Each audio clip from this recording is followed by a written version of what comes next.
orang berkhotbah pada saat yang sama. Itu nanti orang bingung kan? Dalam Matius 16:19, Yesus mengatakan kepada Petrus, ingat, mengatakan kepada Petrus, aku akan memberikan kepadamu kunci kerajaan surga. Apapun yang kamu ikat di bumi akan diikat di surga, dan apapun yang kamu lepaskan di bumi akan dilepaskan di surga. Perhatikan bahwa pada abad ke-16 siapa yang merampas kunci ini? Trio kwek gitu kan. Luther, Calvin, Zwingli. Perhatikan sesuatu yang sangat penting di sini. Kuasa kunci-kunci diberikan kepada Petrus doang, Petrus saja. Tues Petrus, ya. Tues Petrus and your friends, no. Bukan. Tues Petrus et amici, no. Tues Petrus et super hanc Petram edificabo ecclesiam mea. Tues Petrus. Bahasanya sudah jelas sekali, jangan diputar liu lagi kan. Engkau adalah Petrus dan aku. Ya, begitu ya. Kuasa mengikat dan melepaskan kemudian diperluas kepada para rasul yang lain. Itu dalam Matius bab 18 ayat 18. Tetapi kunci-kunci sebagai simbol otoritas tertinggi dipercayakan kepada sola Petrus, solus Petrus, ya, kepada Petrus saja. Saudara-saudari ortodoks kita berpendapat bahwa kedua amanat ini, baik kunci maupun kuasa untuk mengikat dan melepaskan, adalah identik. Ya, jadi mereka pikir pada zaman kerajaan Daud, Eliakim itu ada beberapa begitu, ada beberapa perdana menteri. Pada satu saja perdana menteri kan yang pegang kunci kerajaan Daud. Ya, tapi ortodoks kok nggak nyampe ke situ ya. Padahal ortodoks itu orang yang menghormati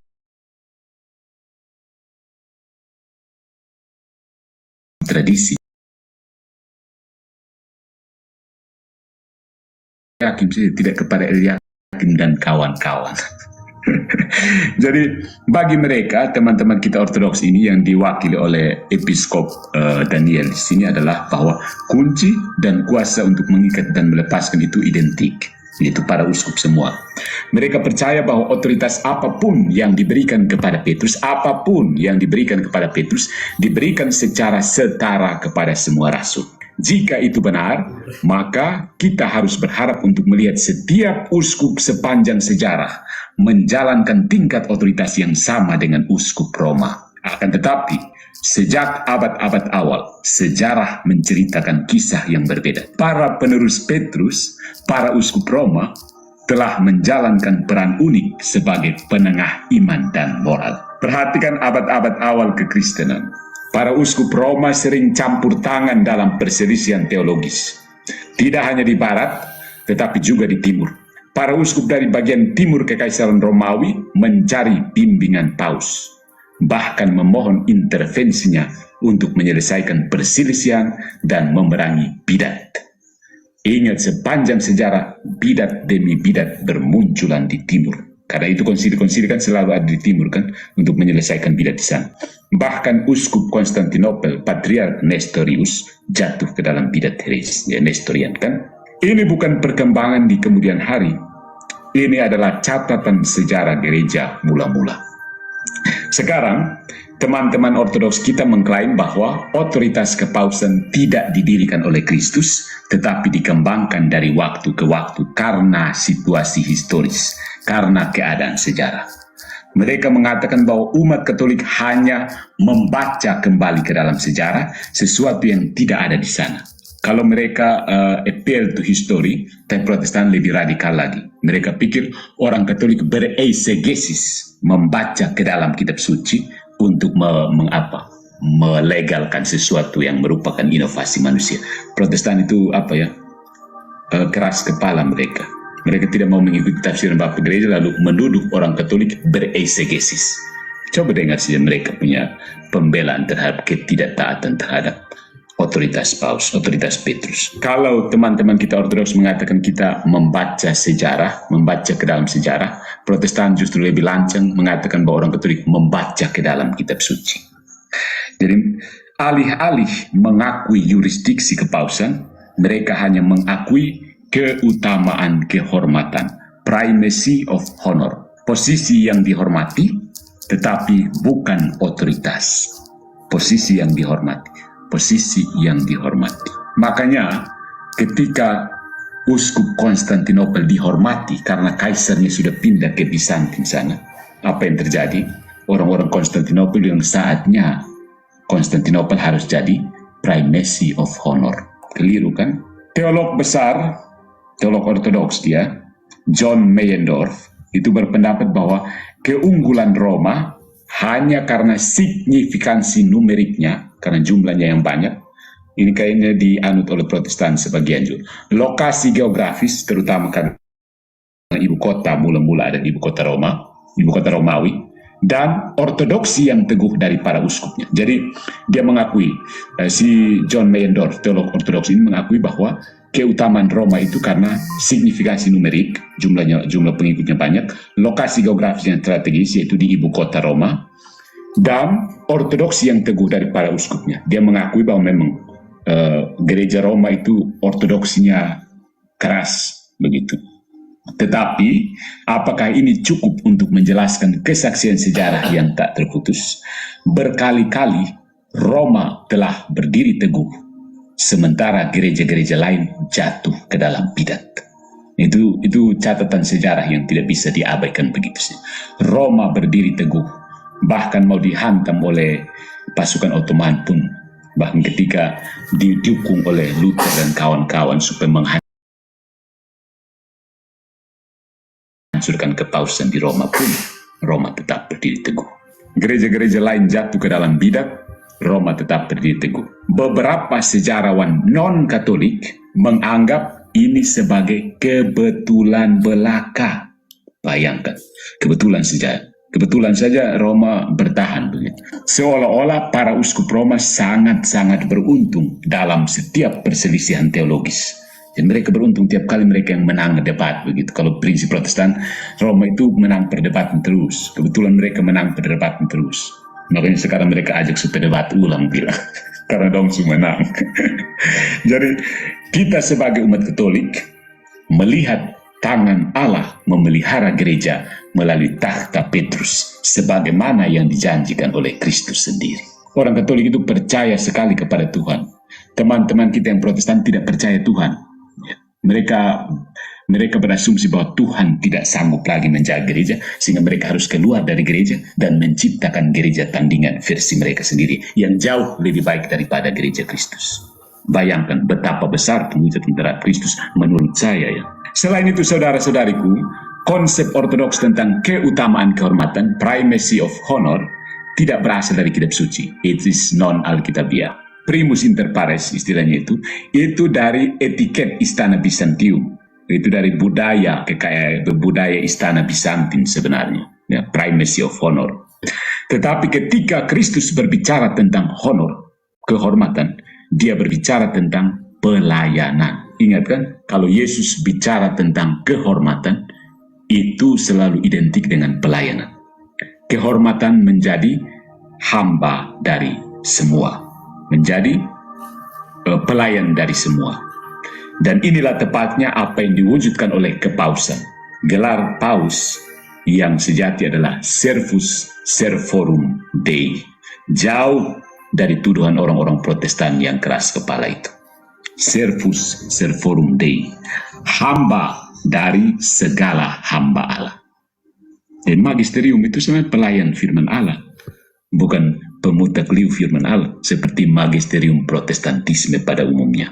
Paus tidak hanya memegang tempat kehormatan, dia punya tanggung jawab untuk menjaga doktrin dan memimpin gereja dalam kebenaran. Dia bertanggung jawab sebagai gembala. Ya, ingat kan kata-kata Yesus kepada Petrus sesudah kebangkitan itu. Gembalakanlah domba-dombaku. 3 kali. Jadi menjadi gembala itu bukan hanya duduk di tempat terhormat yang pertama, tidak. Gembalakan, bertanggung jawab. Bagaimana tanggung jawab diberikan kepada semua orang? Bayangkan kalau satu kelas, semua orang menjadi ketuanya. Itu bagaimana nanti jadi? Semua orang menjadi ketua kelas. Aneh, tapi nyata. So, saudara-saudariku, beberapa sarjana ortodoks berpendapat bahwa jika keutamaan kepausan benar, itu akan lebih menjadi jelas dan nyata di gereja mula-mula. Jadi menurut mereka, kalau memang kepausan itu benar, dia harusnya sejak semula itu paus itu sudah langsung Roma Locuta Causa Finita sejak awal, maksudnya secara tegas. Tapi benarkah kepausan sejak awal tidak jelas sehingga mudah ditolak oleh Protestan dan Ortodoks? Paus-paus awal bahkan di bawah penganiayaan menjalankan otoritas atas seluruh gereja. Tapi ya, gereja pada saat itu kan bukan seperti sekarang yang jalan-jalan 2 meter ketemu gereja, jalan 2 meter ketemu gereja. Gereja waktu itu kan ya paling-paling di Kekaisaran Roma saja kan. Ya, jadi paus-paus awal itu menjalankan otoritas seluruh gereja bahkan di dalam penganiayaan Kekaisaran Roma itu kan. Paus-paus tetap menjalankan otoritas. Misalnya, sebagai contoh, surat Paus Clemens pertama kepada jemaat Korintus sekitar tahun 96 Masehi, dan Rasul Yohanes ternyata masih hidup pada saat itu ya. Rasul ini, sebuah perpecahan telah muncul di gereja Korintus. Kayaknya mulai ada orang Protestan di Korintus kan. Dan Paus Clemens campur tangan. Bukan hanya sebagai sesama uskup yang peduli, tetapi dengan otoritas. Dia berbicara secara otoritatif. Dia tidak menyarankan resolusi. Dia memerintahkan para skismatik untuk taat. Ya, perintahkan harus taat. Tidak bisa bilang mari kita diskusi, mari kita debat. Dia bahkan menyatakan bahwa suratnya ditulis melalui Roh Kudus, di bawah bimbingan Roh Kudus. Memperingatkan bahwa ketidaktaatan akan mendatangkan bahaya yang tidak kecil. Dosa ketidaktaatan itu mendatangkan bahaya yang tidak kecil. Dan bagaimana tanggapan orang-orang Korintus? Apakah mereka menolak otoritas Paus Clemens pertama ini? No, tidak. Mereka menghormati suratnya, membacanya dengan lantang selama liturgi mereka selama beberapa generasi. Itu makanya ketika mau dikanonkan orang masih berdebat apakah surat Clemens ini juga masuk dalam kitab suci atau tidak. Jika otoritas kepausan adalah penemuan kemudian inovasi di kemudian hari yang menurut De Kingadas, menurut hasil penelitiannya entah di mana adalah inovasi dari Vatikan pertama, mengapa mereka memperlakukan kata-kata uskup Roma dengan hormat seperti itu pada waktu yang begitu awal? Beberapa berpendapat bahwa karena uskup atau kaisar tertentu menentang keputusan kepausan, ini membuktikan bahwa paus tidak memiliki otoritas yang nyata. Tetapi otoritas selalu dilawan. Apakah itu otoritas Musa, entah itu otoritas para nabi, atau bahkan otoritas Kristus sendiri. Selalu ada yang melawan. Yang namanya otoritas itu pasti dilawan. Tetapi justru itu membuktikan bahwa memang itulah otoritas sejati. Ya kan? Perlawanan tidak menyangkal legitimasi. Faktanya, perlawanan yang tidak menyangkal otoritas itu sendiri adalah pengakuan implisit dari keberadaan otoritas itu. Jadi dengan melawan, itu berarti ya penegasan bahwa memang ada otoritas. Ketika kamu melawan, itu memang penegasan bahwa ada otoritas. Ya kan? Jadi kesalahpahaman umum lainnya adalah doktrin infalibilitas kepausan. Sampai di sini rame rasanya seperti nano-nano. Orang salah paham tentang infalibilitas paus lalu mulai menenun benang ketidaksalahpahaman terus-menerus berlanjut. Beberapa orang berpikir infalibilitas kepausan atau papal infallibility itu berarti paus bisa menyatakan apapun kapan saja dan secara otomatis menjadi doktrin. Tetapi saudara-saudariku, infalibilitas tidak terjadi secara otomatis. Gereja tidak pernah mengklaim bahwa paus memiliki jawaban langsung untuk setiap pertanyaan. Ya. Sebaliknya, karisma infalibilitas itu justru memastikan bahwa ketika paus secara definitif menyatakan doktrin tentang iman atau moral, dia dilindungi dari kesalahan oleh Roh Kudus.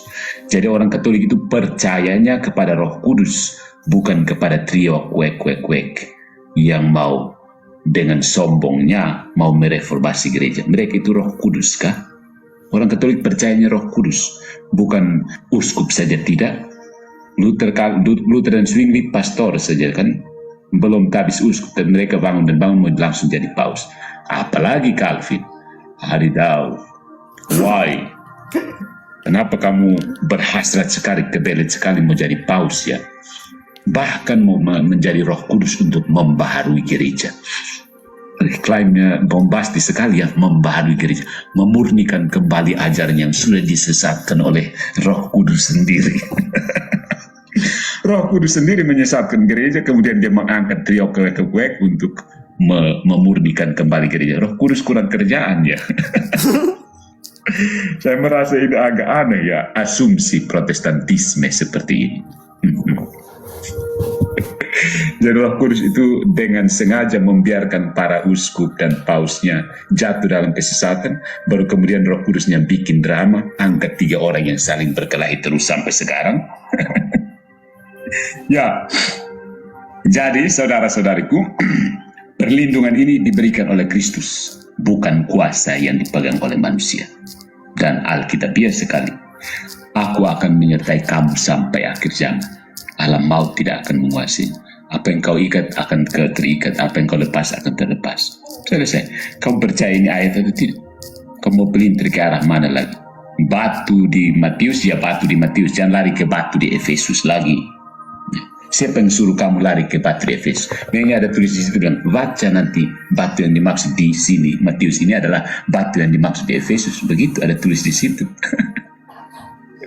Ada agak lucu yang tafsiran bahwa Petra yang dimaksud itu adalah the rock, itu bukan Petrus tapi the rock itulah Kristus. Memangnya sesudah tulis tu es Petrus et super hanc Petram edificabo ecclesia meam. Sesudah itu penulisnya langsung beritahu batu yang dimaksud itu bukan Petrus di sini ya. Batu yang dimaksud itu nanti lihat Efesus di sana. Batu yang dimaksud itu Yesus Kristus. Memang ada tulisan seperti itu. Atau Protestan yang mau menafsir seperti itu. Coba jawab teman-teman yang Protestan. Yang mendukung ketidakbatuan dari Petrus dan lebih mendukung kebatuan dari Tuhan kita Yesus Kristus. Ya, tapi satu hal yang mungkin saya tambahkan di sini, karena apa? Protestantisme menolak partisipasi metafisik. Jadi Yesus adalah batunya, para rasul tidak bisa menjadi batu lagi. Padahal kitab suci menyatakan sebaliknya. Fondasi batu penjuru itu adalah Yesus dan para rasul menjadi batu fondasi. Nah, di batu fondasi itu batu yang paling kokoh untuk menjadi fondasi itu adalah Peter kan. Nah, Peter is the rock. The rock ya the rock. Jadi akhirnya saudara-saudara Ortodoks kita mendasarkan sebagian besar eklesiologi mereka, eklesiologi ilmu tentang manajemen sistem gereja, pada apa yang mereka sebut eklesiologi ekaristi. Eklesiologi ekaristi. Gagasan bahwa setiap gereja lokal sepenuhnya lengkap dalam dirinya sendiri. Jadi semacam, makanya mereka punya konsep yang namanya gereja autocephalus. Ya, lengkap dalam dirinya sendiri. Jadi ada gereja Ortodoks Bulgaria, gereja Ortodoks Indonesia sekarang, gereja Ortodoks Polandia, gereja Ortodoks Ceko, gereja Ortodoks Belarus. Itu semua dia sendiri dalam dirinya sendiri. Sudah penuh, tidak butuh lain lagi. Jadi sudah mirip macam Protestan sebenarnya. Protestan dengan suksesi apostolik. Ya, jadi gagasan bahwa setiap gereja lokal sepenuhnya lengkap dalam dirinya sendiri. Beda dengan Katolik, setiap gereja lokal itu utuh sebagai gereja, tetapi hanya menjadi penuh in communion with the Church of Rome. Jadi Keuskupan Agung Kupang itu hanya benar-benar menjadi gereja Katolik kalau dalam komunion dengan Keuskupan Roma. Nah, sekarang yang terjadi adalah Gereja Katolika Independente ia Timur Leste. Itu Protestan. Jangan bilang itu Katolik. Meskipun mereka mengusung nama Katolik. Nah, tidak menjadi mereka percaya bahwa setiap gereja lokal itu sudah sempurna dalam dirinya sendiri, sudah utuh dalam dirinya sendiri, autokefalus, dan tidak ada seorang uskup yang memiliki otoritas atas yang lain. Jadi, uskup Kupang misalnya, tidak punya otoritas, tidak punya hak apa-apa mengurus uskup di Atambua. Padahal sebenarnya kalau yang sejatinya ada hierarki.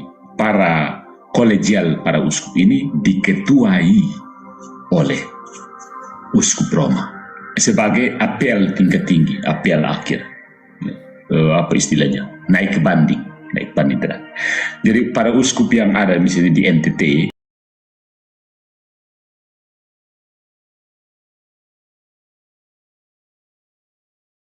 Atambua dan uskup Buet Tebula. Jadi tiap kali 3 uskup ini apelnya ke Keuskupan Agung Kupang. Ya, lalu naik terus lagi ke Regio NTT, naik terus lagi ke KWI naik terus lagi sampai ke Roma sana. Apel terakhir di Roma. Sejarah justru bertentangan dengan pandangan seperti ini. Kasus Paus Clemens pertama tadi membuktikan bahwa uskup Roma menjalankan otoritas atas gereja-gereja lain, bahkan pada abad pertama. Jadi saudara-saudariku yang terkasih, otoritas Petrus tidak diciptakan untuk memaksakan kendali atas Timur. Otoritas Petrine atau Petrine Office ditetapkan oleh Kristus sendiri sebagai garis hidup, lineal living lineage untuk menuju kepada kebenaran. Gereja sejak awal telah mengandalkan penerus Petrus untuk menjaga kesatuan dan doktrinnya. Para paus dari abad-abad awal sampai hari ini telah memberikan kesaksian yang tak terputus tentang otoritas yang dipercayakan Kristus kepada Petrus. Ingat, Ortodoks itu kan rajin mengikuti konsili ekumenis. Begitu terputus dari gereja Katolik, keluar dari gereja Katolik, mereka berhenti. Konsili ekumenis itu tidak bisa dilakukan, tidak mampu lagi. Apalagi Protestan mau konsili. Jadi mari kita selalu ingat saudara-saudariku, gereja bukanlah lembaga manusia. Gereja bukanlah lembaga manusia. Ingat, gereja dalam arti ini adalah gereja Katolik dengan 23 gereja partikularnya dan gereja-gereja partikular skismatik. Protestan bukan gereja ya, sorry. Nah, gereja adalah tubuh Kristus. Dan dalam rencana ilahi Kristus, Petrus dipilih untuk menjadi batu karang, fondasi di mana gereja berdiri. Semoga kita selalu setia pada kebenaran itu seperti yang dilakukan oleh orang-orang Kristen mula-mula. Dan semoga kita berdoa bagi saudara-saudara Ortodoks kita agar suatu hari nanti kita dapat dipersatukan dalam kepenuhan gereja Kristus di bawah penerus Petrus. Jadi satu kata bisa jadi dogma. Itu kan kegilaan macam apa itu? Itu kegilaan yang super absurd di dalam segala macam keabsurdan di dalam dunia ini. You bikin dogma mendasarkan pada satu kata di dalam satu ayat dan that's it. That's it. Kayak karitomene, that's it.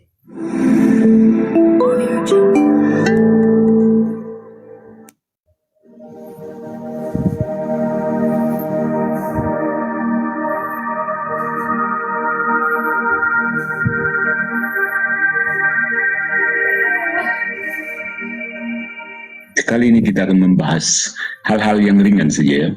Saya tidak mengajak kita untuk masuk ke dalam apologi yang sebenarnya perdebatannya tidak berujung. Menurut saya apologi dengan Protestan itu hanya ya apologi dan Protestan kita hanya main-main pingpong saja. Padahal sudah selesai. Masalahnya adalah ketika Protestan menolak kuasa gereja untuk menyelesaikan perselisihan sekali untuk selama-lamanya, mereka itu disiksa untuk terus-menerus berdebat sampai kiamat. Orang Katolik punya sudah, kalau kita senang berdebat, sudah debat lu supaya mungkin ajar lu sedikit kah atau bagaimana. Tapi tidak penting-penting amat sih. Tinggal lu belajar sendiri dan baca itu semua perdebatannya yang sudah terjadi sepanjang sejarah dan memutuskan sendiri mau tetap di luar gereja Katolik dan terkatung-katung atau kembali ke Bahtera Nuh yang disediakan Tuhan untuk selamat dari banjir. Banjir apa? Banjir sekularisme, ateisme, dan isme lainnya. Kristianisme, Protestantisme. Ya saya ini tertarik dengan Protestantisme, gagasannya ya. Bukan masalah, orang Protestannya baik sekali kok, tapi itu terhalang oleh Protestantisme. So, kita mulai ya teman-temanku yang terkasih. Saya mencoba memberi judul pertemuan kita pada siang hari ini sebagai Mariologi Anti Maria, Mariologi Anti Marian, yakni bagaimana kita menyimak ocehan dari Protestan di King Gadas. Saya ini sebenarnya berusaha mencari dan menonton ceramah Mariologi atau lebih tepatnya anti Mariologi dari Paus DN ketika tersentak mendengar pernyataan pembuangan sampah dari rekannya Paus MYN. Nah, pertanyaan yang muncul di benak saya adalah, ada apa di balik proses pembuangan tradisi kekristenan dari kedua Paus Protestan ini? Menarik bukan untuk dijelajahi, diteliti, secara mendalam. Karena videonya berdurasi sangat panjang, saya penasaran apa saja yang dibicarakan tak kunjung lelah di situ. Saya mencari jalan singkat, shortcut, dengan mengcopy dan memeriksa transkripnya saja, yang sekitar saya dapatkan 12 halaman, ya, transkrip videonya. Nah, baru pada poin-poin di menit-menit awal, saya seperti mendengarkan mama Kupang yang cerewet, yang sedang dalam keadaan cerewet sekali, maka orang Kupang pasti tahu ya. Di situ, di alinea awal itu Patrice Allegro, Alphonse Colo, para paus semua tidak benar. Di dalam seri ini saya secara khusus memberikan pembahasan mengenai Maria Immaculata. Ini adalah Marian Dogmas yang ketiga. Yang pertama itu Theotokos, kemudian yang kedua itu adalah Perpetual Virginity. Maria itu dilahirkan perawan, melahirkan Yesus, tidak pernah berhubungan seks sebelumnya, dan after melahirkan Yesus juga tidak pernah berhubungan seks suami istri dengan Yusuf. Membahas dogma-dogma semacam ini, Marian Dogmas ini, itu tidak berarti kita tidak menghormati Maria. Tradisi, pandangan bapak-bapak gereja, pandangan para theologians dan lain sebagainya tidak berarti harus pasti salah. Tapi semua itu merupakan norma-normata, artinya norma yang diukur. Yang merupakan norma yang mengukur adalah Alkitab firman Tuhan. Nah, topik ini Maria Immaculata khususnya membahas tentang kesalahan yang fatal yang sangat nyata di dalam Ineffabilis Deus. Itu satu dokumen yang di dalamnya Paus Pius IX pada tanggal 8 Desember 1854 mendeklarasikan dogma itu ex cathedra untuk kepentingan De Fide, membuktikan bahwa naskah yang seharusnya infallible itu ternyata mengandung kesalahan-kesalahan yang fatal dan serius. Kekaritomene itu adalah kata bahasa Yunani yang digunakan di dalam salam dari malaikat kepada Maria di dalam Lukas pasal 1 ayat yang ke-28. Nanti akan saya buktikan ayat itu tidak bicara apa-apa tentang ide mengenai sinlessness, ketidakberdosaan, let alone bisa dipakai sebagai dogma dasar untuk dogma Maria Immaculata. Jadi saudara, kalau dola-dali dengan orang-orang Katolik mengutip dari Roma pasal 3 ayat yang ke-23 tentang semua orang telah berbuat dosa, nanti mereka akan merujuk kepada Lukas pasal 1 ayat yang ke-28. Why? Karena itu satu-satunya teks yang mereka jadikan dasar untuk dogma Maria Immaculata. Jadi bayangkan, ini satu dogma yang besar sekali, dan bahkan mereka ngutuk-ngutuk orang, nanti kita akan perlihatkan, ngutuk-ngutuk orang masuk neraka. Tapi kalau you tanya dasarnya apa? Lukas pasal 1 ayat yang ke-28. Apa isinya? Salam dari malaikat kepada Maria. Bayangkan, salam dari malaikat kepada Maria. Dan bukan satu ayat lagi, tapi even hanya satu kata. Kekaritomene. Jadi satu kata bisa jadi dogma. Itu kan kegilaan macam apa itu? Itu kegilaan yang super absurd di dalam segala macam keabsurdan di dalam dunia ini. You bikin dogma mendasarkan pada satu kata di dalam satu ayat dan that's it. That's it. Kekaritomene, that's it. Kalau saudara sebagai orang Kristen yang membaca baik Alkitab, mengenal baik iman Kristen, bahwa yang layak mendapatkan pujian dan hormat dan kemuliaan dan kekaguman dari kita sebagai orang-orang percaya, yang layak menerima itu adalah Tuhan Yesus Kristus. Kemudian saudara tidak bisa spot, antena teologi saudara tidak bisa berdiri, merasakan, mendapati, melihat ada guratan-guratan idolatry, penyembahan berhala di dalam komentar dari Romo yang terhormat tadi. Itu berarti saudara itu benar-benar sedang sakit. Saudara sakit secara spiritual. Kamu tidak punya discernment at all. None sama sekali. Melalui ketaatan seorang perempuan, Sang Sabda datang ke dalam dunia. Dan karena itu kita harus menghormati Maria sejadi-jadinya. Seperti yang mereka lakukan di dalam tradisi Roma Katolik. Nanti kita akan lihat kutipan dari Paus Pius IX. Itu jauh lebih heboh lagi ya. Itu yang pertama. Yang kedua, kalau saudara lihat tadi, dia mengatakan bahwa hampir semua patung mengenai Maria di dalam gereja Katolik Roma itu di bawahnya itu ada ular. Kemudian kaki Maria itu menginjak kepala ular. Saudara tahu itu dapat dari mana? Mereka merujuk kepada Kejadian pasal 3 ayat yang ke-15. Jadi menurut mereka, yang meremukkan kepala ular di dalam Kejadian pasal 3 ayat 15 itu bukan Tuhan Yesus, bukan the seed of the woman, keturunan perempuan yang nanti adalah Tuhan Yesus Kristus. Tapi yang meremukkan kepala ular itu adalah perempuan itu yang menurut mereka fulfillment atau penggenapannya adalah Maria. Mungkin ada salah satu-satunya sumber kebenaran dan entah dari mana datangnya karunia infalibilitas yang dia klaim itu. Saya juga bertanya-tanya ya, kok dia bisa mengatakan itu salah ya. Tapi teknik trik yang digunakan seperti ini. Dia memang sedang berusaha mewakili Alkitab yang sangat dicintainya, yang dipajang sebagai otoritas yang infalibel, dengan kesadaran penuh bahwa Alkitab tidak bisa menolak putar beliau seorang pembaca yang ngotot dengan opini pribadinya. Yang nyatanya buku itu diambil dari para paus dengan sedikit modifikasi. Buang 7 tambah 4, atau kemudian kasih masuk kembali yang 4. dengan posisinya sebagai Protestan, dia mengambil sesiapa saja yang tidak percaya pada doktrin gereja Katolik, lalu mendasarkan protesnya dari situ. Ya, jelas sekali kan saudara-saudaraku, tidak ada gereja Protestan mula-mula dari mana Dekingadas bisa melakukan rujukan. Yang bisa dilakukannya adalah berusaha menggoogling sejarah kekristenan, maksudnya mencari-cari dari sejarah kekristenan, lalu memilih yang disukai, membuang yang tidak disukai. Karena tidak ada gereja Protestan awal dengan kodifikasi doktrin yang persis. Sehingga seorang Protestan akan menggoogle sejarah kekristenan, lalu pilih-pilih. Apa yang dia cocok dengan dia pun otak, ambil. Apa yang tidak cocok dia buang. Seperti itu ya. Makanya disebut heresi kan. TBM sendiri sebenarnya dia sudah mengakui kalau sebagai seorang scholar, apa yang dia lakukan itu sudah sesuai dengan kaidah ilmiah. Oke. Sayangnya kesalahan fatal Pak Deki ini adalah menganggap kekristenan sekedar hasil scholarship. Dengan konsekuensi, selalu ada turnamen tinju di mana seseorang naik turun ring tinju untuk mencari trofi the best putar beliau. Begitu ya.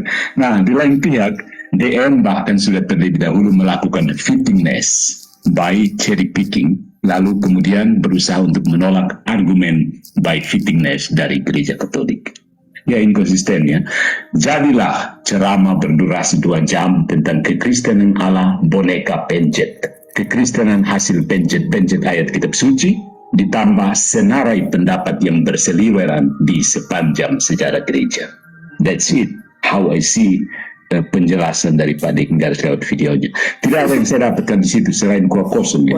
Marah-marah kepada Paus, marah-marah kepada Patus Allegro, marah-marah kepada Alfons Kolo, lalu apa yang mau ditawarkan? Tidak ada. Atau penjelasan bahwa, coba misalnya saya tanya kepada Paus MDM dan DN, sebenarnya seperti apa caranya, bagaimana caranya penghormatan kepada Maria itu merusak penyembahan kepada Kristus? Caranya seperti apa? How can veneration to Mary corrupt the worship, the adoration to Jesus? Caranya seperti apa? Pokoknya mereka tidak. Saya menduga kristologinya kurang fit, kristologinya kurang tajam, kristologinya kurang pristine ya, sehingga Maria itu mencemarkan kristologinya. Jadi kristologinya kurang kuat sehingga digoyang oleh Maria selesai.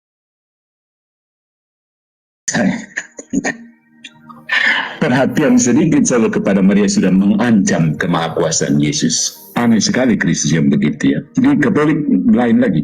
Karena Kristus itu Tuhan, posisi Maria adalah manusia, maka mengagungkan setinggi apapun mengagungkan Maria, Kristus dengan sendirinya menjadi lebih tinggi. Manusia saja begitu saja bisa dihormati, apalagi pencipta. Dengan sendiri dia lebih tinggi. Posisinya akan selalu seperti itu. Dia berusaha meninggikan Maria. Ya, posisinya Yesus kan di atasnya, dan Maria di bawah. Jadi kalau kita kasih naik Maria, ya dengan sendirinya di atas, lebih ke atas lagi. Tapi kalau posisinya Maria di atas, Maria di bawah dan Yesus di atas, kamu kasih turun Maria, Yesus tidak pengaruh apa-apa. Bahkan mungkin Yesus ikut turun, begitu. Ya, kemungkinan besar Yesus yang akan ikut turun, kan dia punya mama kan. Mama turun ke bawah ya dia cari mama ikut. Common sense ya, kekristenan itu common sense, bukan soal scholarship. Ya. Kekristenan bukan hasil scholarship. Jadi ya kekristenan hasil penjet-penjet ayat kitab suci ditambah senarai pendapat yang berseliweran di sepanjang sejarah gereja. Ya, jadi persis seperti istilah yang dikemukakan sendiri oleh Pak Deki, kekristenan boneka penjet. Nah, dari pembicaraan yang begitu panjang yang tidak ada argumen untuk pendiriannya. What is the argument for pembuangan sampah itu? Argumen untuk pembuangan sampah dari MDM itu apa kira-kira? Kenapa sampah itu harus dibuang? Seberapa mengganggunya Maria dan para kudus itu tidak pernah dijelaskan ya. Seperti apa gangguannya dan seberapa bahaya gangguan itu? We don't know. Yang ada hanya protes kepada Mariologi dan biang dari Mariologi, yaitu infalibilitas paus, bukan? Coba kamu nonton sendiri videonya DN. Panjang sekali dan itu hanya maki-maki saja. Tidak benar karena ini tidak percaya itu, tidak benar karena di sana tidak percaya itu, tidak benar karena di sana tidak percaya itu. Googling, dia asal tangkap segala macam pendapat yang berseliweran sepanjang sejarah gereja. Karena toh tidak ada gereja Protestan mula-mula, dari mana Pak Deki bisa mengapel. Jadi saudara-saudari, memang sangat mudah untuk menyatakan apa yang tidak Anda percaya, sangat mudah. Dan itulah sejarah Protestan. Protestantisme sendiri dimulai sebagai, yang kamu bisa tebak, protes kan? Dimulai dari situ.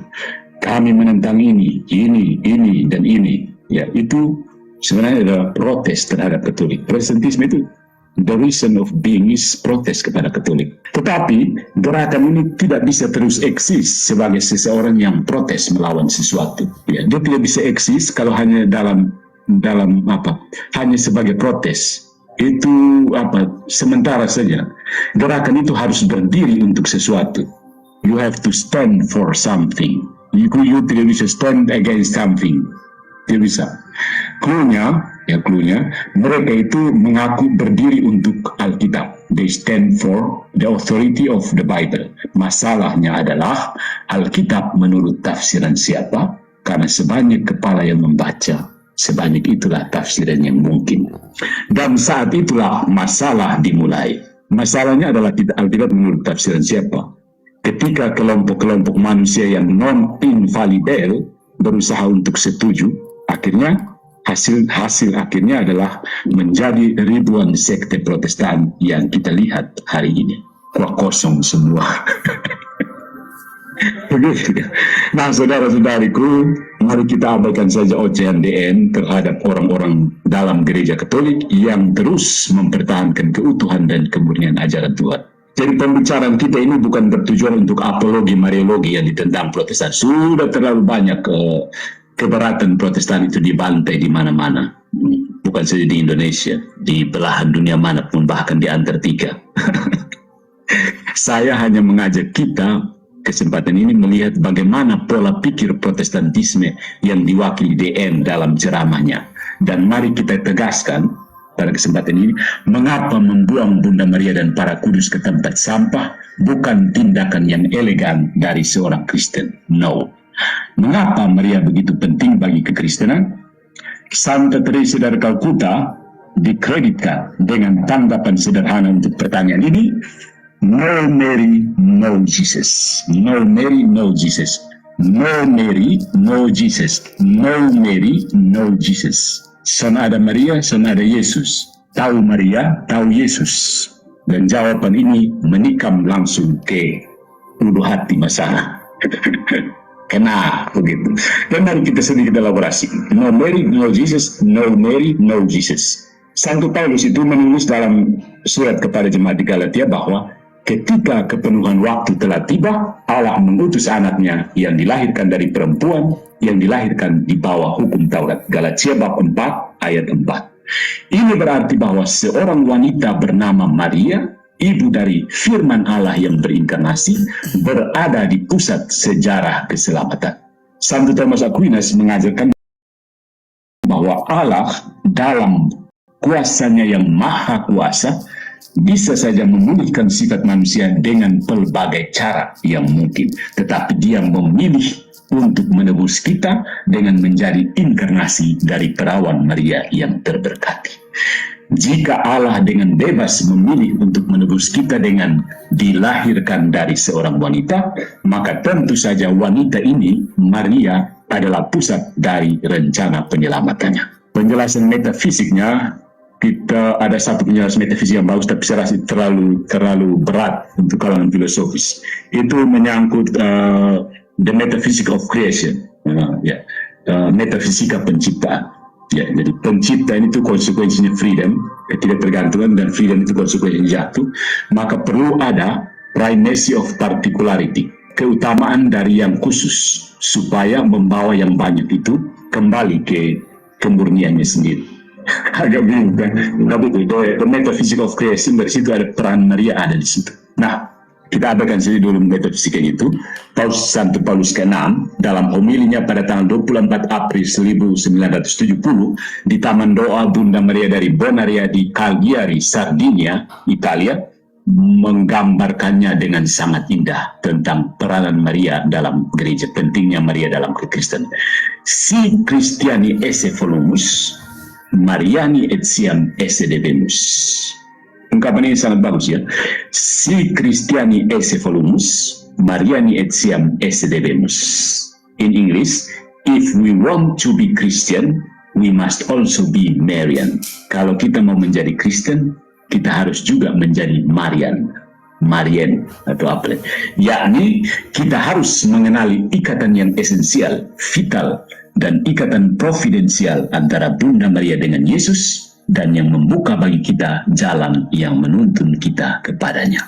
So, bukan pada posisi kita untuk membantai argumen setengah-setengah dari objection to Mariology of Catholics, tapi kita menegaskan bahwa ya, seperti itulah peran Maria. Bukan gereja Katolik menambah-nambah, tapi justru gereja Protestan yang berusaha untuk membuang sampah. Pengakuan mereka sendiri, buanglah sampah pada tempatnya. Jadi Kristen Trinitarian itu memang memaksakan ide-ide abad keempat kelima itu ke dalam Injil Yohanes. Ya, jadi yang tadinya Injil Yohanes itu monoteis ya, itu jadi ruwet gitu ya, jadi membingungkan gitu loh.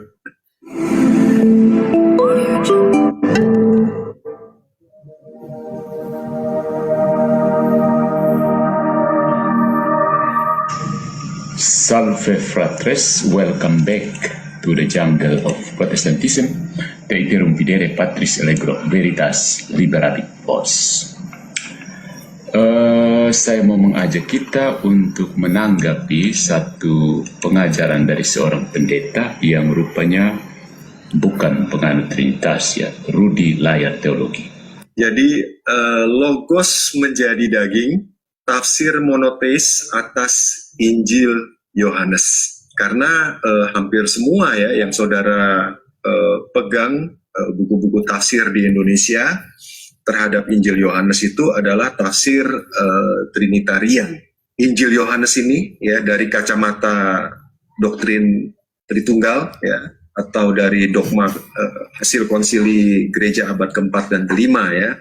Karena kenapa? Karena penerapan konsep Trinitarian terhadap Injil Yohanes adalah anakronistis ya, dan tidak bertanggung jawab secara historis, karena ia mengimpor pemahaman teologi dari konsili gereja abad keempat dan kelima. Jadi konsep-konsep di abad pertama itu belum ada ya, lalu dimasukkan secara paksa konsep-konsep dari abad keempat dan kelima. Ya, menurut dia sih nggak benar begitu ya. Ya saya sih setuju ya saudara, nggak benar. Yesus dalam Yohanes itu, dalam Injil Yohanes itu harus dipahami dalam konteks Yahudi abad pertama ya, khususnya konsep hikmat ya, dan juga keagenan ilahi, maksudnya agen itu utusan ya, sebagai utusan. Nah ini kalau saya ngomong utusan begini ya, kalau Muslim denger, wah ya, harusnya ngedengerin video ini sampai selesai itu ya, karena memang kita kalau saudara sudah mendengar ini dari awal sampai akhir nanti, kita akan tahu bagaimana Kristen Trinitarian itu memang memaksakan ide-ide abad keempat kelima itu ke dalam Injil Yohanes ya. Jadi yang tadinya Injil Yohanes itu monoteis ya, itu jadi ruwet gitu ya. Jadi membingungkan gitu loh. Pada mulanya adalah Logos, dan Logos itu bersama-sama dengan Allah, dan Logos itu adalah Allah. Yohanes bab 1 ayat 1. Ayat yang agung ini, yang selama 2000 tahun telah menjadi dasar doktrin inkarnasi dan trinitas dalam iman Katolik, kini kembali dibaca ulang oleh sebagian teolog modern dengan pendekatan yang disebut hikmat Yahudi dan personifikasi non-literal. Mereka menolak tafsir Trinitarian dan inkarnasi literal Yesus sebagai Allah yang menjadi manusia. Alasan utama mereka karena itu dianggap hasil metafisika Yunani yang dipaksakan ke dalam teks Injil Yohanes. Tapi apakah benar bahwa mereka bebas dari metafisika? Atau sebenarnya mereka hanya mengganti satu sistem metafisika dengan sistem yang lain, yang justru lebih rapuh, lebih sempit, dan lebih inkonsisten? Mari kita bongkar logikanya. Poin yang pertama, menolak metafisika Yunani, tapi memakai metafisika nominalis. Para penafsir ini, terutama yang diwakili oleh Rudi Layar Teologi, mengklaim bahwa istilah logos dalam Yohanes bab 1 ayat 1 hanyalah bentuk personifikasi sastra dari hikmat Allah, sebagaimana dalam Amsal atau Syirak. Jadi, ketika dikatakan logos menjadi daging, itu artinya hanyalah hikmat Allah hadir dalam manusia Yesus. Hikmat Allah hadir dalam manusia Yesus, bukan bahwa Allah benar-benar menjadi manusia. Ini bukan sekedar tafsir, ini adalah klaim metafisik. Ia bergantung pada suatu paham bahwa tidak ada realitas adikodrati yang aktual di balik personifikasi. Semua yang transenden hanya ada dalam pikiran atau bahasa manusia, dan praeksistensi hanyalah konsep, bukan keberadaan nyata. Itu adalah metafisika nominalis. Dunia hanya terdiri dari hal-hal partikular, dan segala sesuatu yang bersifat universal atau adikodrati hanyalah nama, sebutan, atau ide buatan pikiran manusia. Padahal, tanpa disadari, penafsir ini, Rudi Layar Teologi, sedang berpindah dari metafisika Yunani yang realistis kepada metafisika modern yang skeptis dan anti-realis. Bukankah lebih jujur mengakui bahwa ia tidak menolak filsafat, tetapi hanya memilih filsafat yang lain? Jadi harus diakui sejak pertama bahwa saya menggunakan pendekatan metafisika seperti ini. Yang kedua, Yesus sebagai blueprint fungsionalisme atau kristologi. Dalam argumennya, sang penafsir Rudi menyamakan logos dengan blueprint, cetak biru dari pikiran Allah yang kemudian dihidupi oleh Yesus sebagai manusia. Yesus tidak lebih dari arsitek yang berhasil menerjemahkan cetak biru ke dalam bangunan realitas historis. Namun ini juga adalah klaim metafisik, bahwa kodrat ilahi tidak pernah sungguh-sungguh hadir dalam diri Yesus. Hanya fungsi atau misi Allah lah yang dihidupi oleh manusia Yesus. Inilah fungsionalisme teologis. Realitas spiritual diukur dari fungsinya, bukan substansinya. Tapi jika Yesus hanyalah manusia yang berhasil menunaikan blueprint Allah, apa bedanya dia dengan Musa, Elia, atau bahkan Muhammad? Apakah misi cukup untuk menyelamatkan manusia dari dosa? Ataukah keselamatan mengharuskan kehadiran pribadi Allah sendiri? Poin yang ketiga, inkarnasi, personifikasi, atau perjumpaan ontologis. Gereja sejak abad pertama memahami bahwa logos menjadi daging bukanlah sekedar metafora atau teknik sastra. Itu adalah pernyataan ontologis. Pribadi kedua dari Tritunggal benar-benar mengambil kodrat manusia tanpa kehilangan kodrat ilahinya. Inilah yang disebut unio hipostatika, persatuan hipostasis, satu hipostasis. Sebaliknya, dalam tafsir hikmat Yahudi, inkarnasi hanya berarti penghayatan konsep dalam wujud manusia. Tidak ada transformasi, tidak ada dua kodrat dalam satu pribadi. Tapi pertanyaannya, bagaimana manusia dapat diselamatkan jika Allah tidak sungguh-sungguh datang menyelamatkan? Bukankah hanya Allah yang dapat menebus dosa yang ditujukan kepadanya? Inkarnasi bukanlah perubahan kodrat, tetapi persatuan pribadi. Pribadi yang sama, Logos, kini hadir dalam kodrat manusia tanpa kehilangan kodrat ilahinya. Ini bukan mistisisme kosong, tapi perjumpaan ontologis antara pencipta dan ciptaan. Poin yang keempat, monoteisme yang rapuh karena adanya subordinasionisme terselubung. Yang ironis adalah bahwa demi menjaga monoteisme murni, tafsir Sirudi justru terjerumus pada subordinasionisme, yakni pandangan bahwa Yesus adalah agen atau instrumen yang lebih rendah dari Allah Bapa. Dia adalah wadah, bukan Allah sendiri. Padahal, gereja menolak subordinasionisme sejak abad keempat sebagai bentuk politeisme terselubung. Karena hanya yang sehakikat dengan Allah yang dapat melakukan karya Allah. Jadi, untuk menyelamatkan monoteisme murni, dia justru jatuh ke dalam politeisme terselubung. Jika Yesus bukan Allah, ia tidak dapat menyelamatkan. Jika Yesus hanya manusia, ia hanya bisa menunjukkan teladan, bukan menjadi sarana keselamatan. Maka iman Kristen pun runtuh menjadi moralitas Yahudi versi 2.0, 2.0. Ya. Nah, yang dipermasalahkan bukan apakah ada metafisika, tetapi jenis metafisikanya. Jangan tertipu oleh retorika kami menolak filsafat Yunani. Semua tafsir teologis memakai kerangka metafisik. Yang membedakan adalah apakah metafisikanya kuat dan konsisten atau cair dan penuh kontradiksi. Gereja Katolik dalam kebijaksanaan warisan para bapak gereja dan teolog seperti Santo Athanasius dan Santo Thomas Aquinas tidak asal comot metafisika Yunani,